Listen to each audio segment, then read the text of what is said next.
21 June গোটা বিশ্বে মহাসমারোহে পালিত হবে আন্তর্জাতিক যোগা দিবস।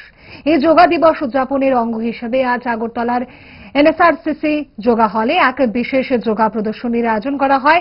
প্রাণী সম্পদ বিকাশ দপ্তর ও মৎস্য ও তফসিলি জাতি কল্যাণ দপ্তরের যৌথ উদ্যোগে এই কর্মসূচি অনুষ্ঠিত হয়। কর্মসূচিতে এদিন উপস্থিত ছিলেন রাজ্যের তপশিলি জাতি কল্যাণ মৎস্য দপ্তরের মন্ত্রী সুধাংশু দাস। এছাড়াও উপস্থিত ছিলেন প্রাণী সম্পদ বিকাশ দপ্তরের সচিব দীপাজি নায়ার, অধিকর্তা নীরজ চঞ্চল সহ অন্যান্যরা। কর্মসূচি নিয়ে মন্ত্রী সুধাংশু দাস জানান,